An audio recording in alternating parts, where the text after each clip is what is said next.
Tesla lance une campagne d'email pour le transfert FSD, déclencher la demande plutôt que de faire ce qu'il faut.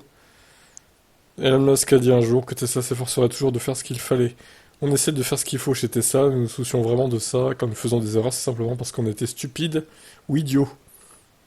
C'est une question qu'on nous pose souvent. Donc, par rapport au transfert FSD, nous sommes donc ravis d'annoncer que pour le troisième trimestre, nous autoriserons le transfert FSD. Mais ça a rapidement commencé à ressembler davantage à un déclencheur de demande qu'à une tentative de faire ce qu'il fallait. Musk a rapidement poursuivi.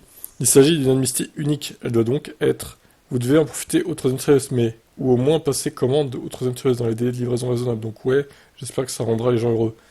Mais vous voulez, je veux dire, c'est une chose unique, d'accord? Ok. Tesla a maintenant commencé à envoyer une campagne d'email aux propriétaires du package FSD pour annoncer l'opportunité du transfert FSD.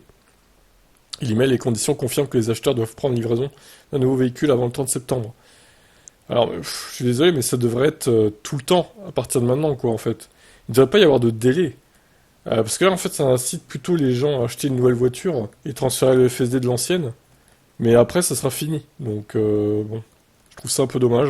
Faire livrer son véhicule donc entre le 20 juillet et le 30 septembre, avoir commandé votre nouvel véhicule Tesla configuré avec le FSD, être propriétaire légal et immatriculé du véhicule actuel avec la capacité du FSD.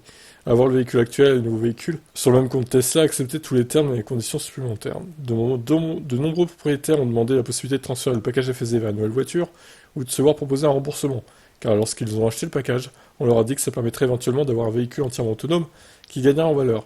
7 ans après que Tesla a fait cette promesse et commencé à vendre le package FSD avec la capacité, donc, le constructeur automobile n'a pas encore tenu ses promesses. Certains de ses premiers propriétaires recherchent maintenant une nouvelle voiture, et lorsqu'ils vont l'échanger contre une nouvelle Tesla, le constructeur automobile leur fait une offre de ce qu'ils ont payé pour le package FSD même, s'il n'a jamais fourni la fonctionnalité principale promise.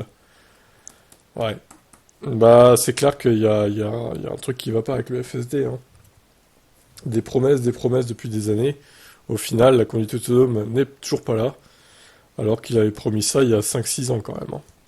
Bref. S'il voulait faire les choses bien, il autoriserait tout transfert de FSD à partir de maintenant, sans date butoir en fait, tout simplement. Il ne devrait pas y avoir à la date du butoir du 30 septembre, peu importe quand les gens vont recevoir leur voiture et quand ils vont, voilà, quand ils vont faire la demande, bah, ça doit être accepté, peu importe la date. C'est mon avis en tout cas. Je vous laisse me donner le vôtre.